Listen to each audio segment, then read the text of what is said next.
Hello, my name is Ben, also known as Scorpio Tech, and welcome to my 2021 small room setup tour.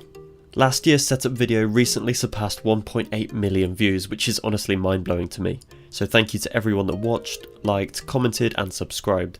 Since then I've made quite a lot of significant upgrades, as some of you would have noticed already, so it was about time I put together my new setup tour. 99% of my viewers aren't subscribed to the channel, so if you do enjoy the content, please consider subscribing, it would be greatly appreciated. So without further ado, let's jump into the setup tour. So 2020 was a strange year to say the least, but for a lot of us gamers and tech lovers, the extra time locked inside wasn't exactly an issue. Not only this, but 2020 was a pretty exciting year for technology, such as the release of the Nvidia 30 series cards, the Xbox Series X and S, as well as the PlayStation 5 and much more. Thankfully, I have been fortunate enough to pick up a lot of the new tech this year, which I'll showcase in this video. To kick things off, let's take a look at the least exciting side of the room. I've got a new bedside table from IKEA called Go Dishes. It's a spacious, clean and relatively cheap unit costing just £35, and I think it fits my room very nicely. Moving on, we have an IKEA Cacti, the Atomtech 3-in-1 stand for phones, smartwatches and AirPods. On there I've got my AirPod Pros, an old iPhone 6s Plus that I use for notifications, and my Apple Watch Series 3, which is still going strong. Moving further to the left, we have an Amazon Alexa and the beautiful Arkade RGB touch lamp, which I would highly recommend. As with everything in this video, I will link as much as possible down in the description. As some of you may have noticed, the bed has also changed. This is the Bergamo bed from Benson's for Beds in the UK, which arrived just a couple of days ago.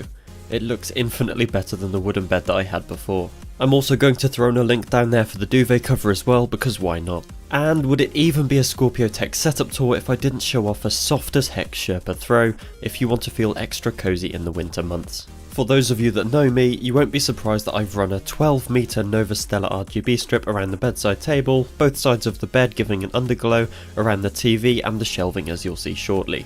But before then, let's move on to a more exciting area of the room, and that is the console gaming setup. I've been lucky enough to get my hands on both the PlayStation 5 and the Xbox Series X, but because of their much increased size over the predecessors, some DIY was in order.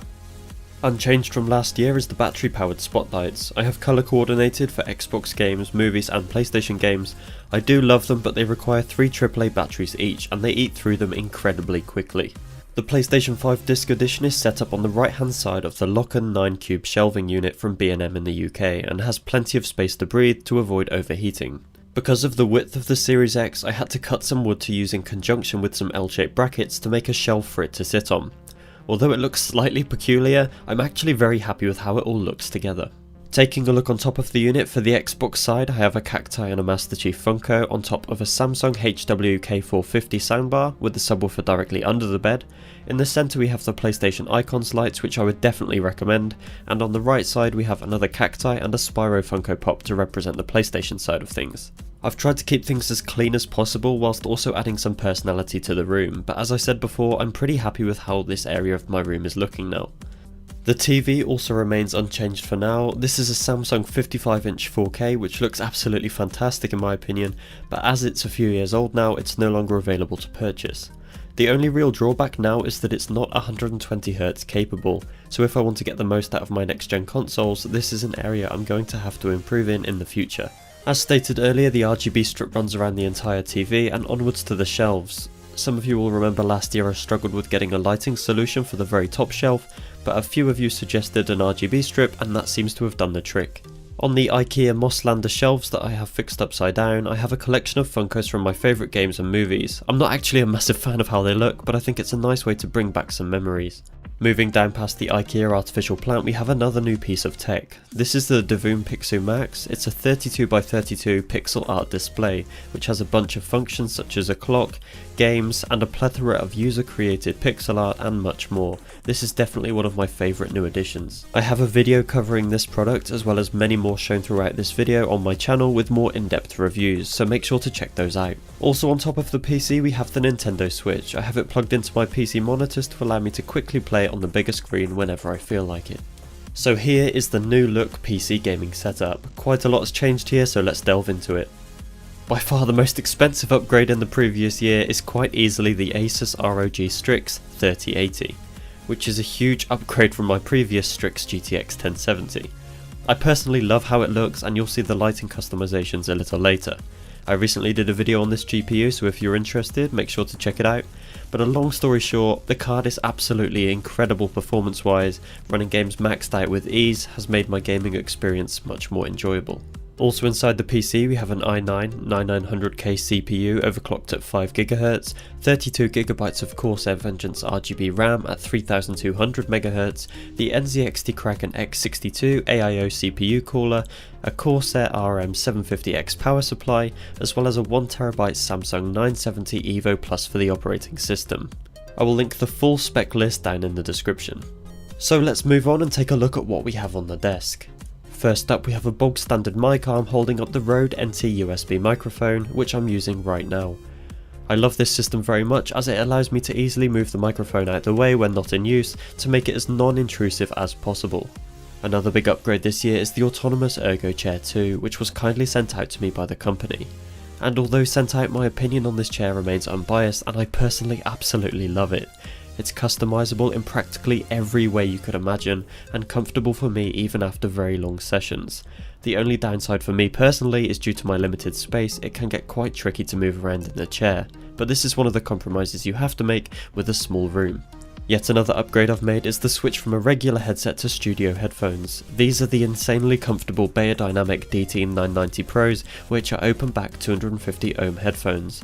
I use them in conjunction with the small but mighty Sound Blaster G3 DAC amp, and I'm by no means an audiophile, but these things sound incredible with music, movies and games. You guessed it, yet another set of upgrades with the desktop peripherals. Firstly we have a Gamma K K66, formerly known as the Wumia K66, which is a 65% keyboard I picked up from Banggood for just £40. I personally chose the Brown switches, and after testing a bunch of boards they are currently my favourites. Whilst this keyboard definitely doesn't have the best build quality in the world by any means, for those that don't want to spend hundreds on a custom keyboard like myself, this is a great alternative. It has a huge amount of effects for both keycap lighting and for the acrylic base as well. I've paired this keyboard with a custom white coiled cable from Key Cables to make it look a little bit more special on the desk.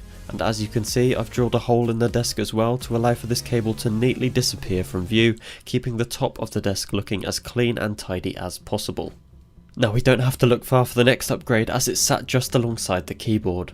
Whilst a lot of people aren't fans of Razer, I personally really like the feel and quality of their mice.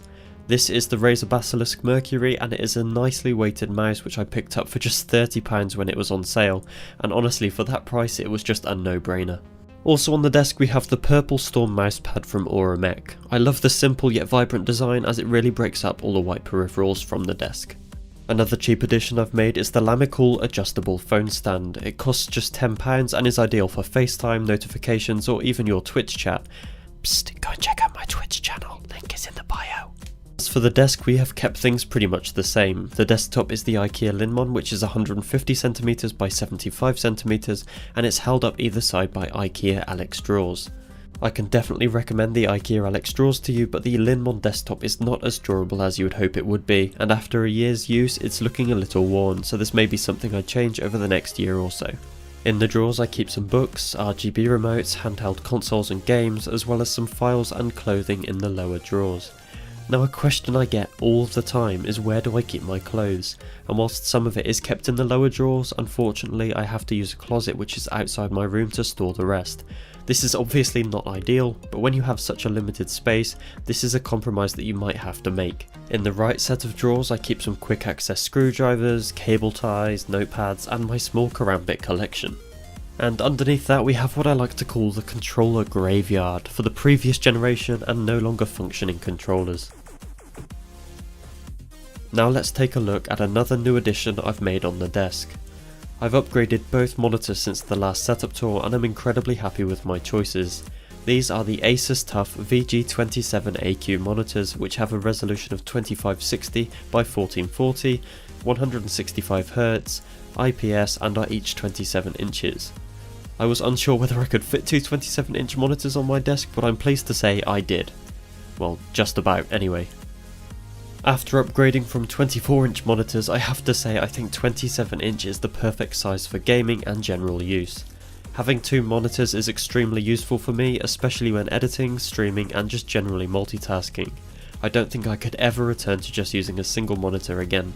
As you can see, I have the right side monitor facing directly towards me and centered on my sitting position, with the left monitor at a diagonal to me for ease of viewing. This has, at least for me, been the ideal 2-monitor setup. Another choice you can make is by having the second monitor in portrait mode to claim back some desktop space if you do have a smaller desk size. I use a program called Wallpaper Engine on Steam to change to a variety of different static and animated wallpapers throughout the year to keep things looking fresh. Now I'm going to quickly go over how I change the feel or theme of the setup in just a few clicks. Because the majority of my case is filled with Corsair fans, RAM and RGB strips, I can control all of their lighting effects with the iCUE software. As for the motherboard and GPU lighting, I can use the Asus program called Armoury Crate to adjust those to match the theme. There are a whole load of options in terms of customization, so you should really never get bored, although typically I personally stick with white and cyan theme. This is also the case for the NZXT Kraken X62 with their CAM software. So now everything in the PC build is matching, let's take a look at the other lighting elements that I've implemented in my setup. Still, one of my favourite purchases of all time is the Nanoleaf light panels. They make a plain wall into something quite special. The app is fantastic and you can customise them in practically any way you can imagine. They are extremely bright, vibrant and sleek, and I think they would make any setup more appealing. Another one of my favourite Nanoleaf features is the screen mirroring. Once connected to your PC, you can have the Nanoleaf react in real time to what's on your screen, making for a very immersive experience in movies and games. Sticking with the lighting theme, the absolute best bang for your buck light strips right now are from Govee. They have a range of amazing light strips which can be controlled via your phone, Alexa and Google Home for a very reasonable price compared with the premium competitors such as Philips Hue. They are bright and the colours are very accurate, and I would really struggle to fault them at all. I have them around the back of both monitors and the desk to cast a nice glow on the back wall. Cable management is something I continue to work hard on, but there is always room for improvement. Underneath the desk I have a 1 meter length of D-line cable trunking available from Amazon or most hardware stores that allows me to run the mass of cables across without anything being seen from the front. I've also attached the power extension to the back of the desk, which means I don't have to run my monitor cables all the way across the back wall, keeping things as neat as I can. As I mentioned last year, it is extremely useful to have a box full of cleaning equipment and cable management tools. In here I've got screen cleaning fluid, microfiber cloths, spray dusters, spare batteries, cable ties, screws, tools, tape and much more that will come in handy throughout the year. I'd also highly recommend getting yourself a pack of anti-static brushes to help you properly clean your PC and keyboard. Moving back over to the desk, my monitor stand I purchased is called the Levolta Dual Monitor Stand, however this no longer seems to be on sale. The good news is that there is a new product called Bondtech Dual Monitor Stand which is the exact same build as this one, so I will link that one down below for you instead. For £30 you can easily hold up to 27-inch monitors like mine without having any tilting or alignment issues, at least that's from my experience so far. For the long running watchers of my setup tours, can we get some Fs in the chat for the bonsai tree and the Venus flytrap that are sadly no longer with us. Luckily I have managed to raise these three beauties without any health complications so far. So that wraps up the 2021 setup tour. I really hope you enjoyed this video, and if you did, please consider subscribing and feel free to leave any questions in the comments section below. You can also join my Discord server or check my Instagram, gaming YouTube channel, TikTok and other social links in the description. See you all next time. Bye bye.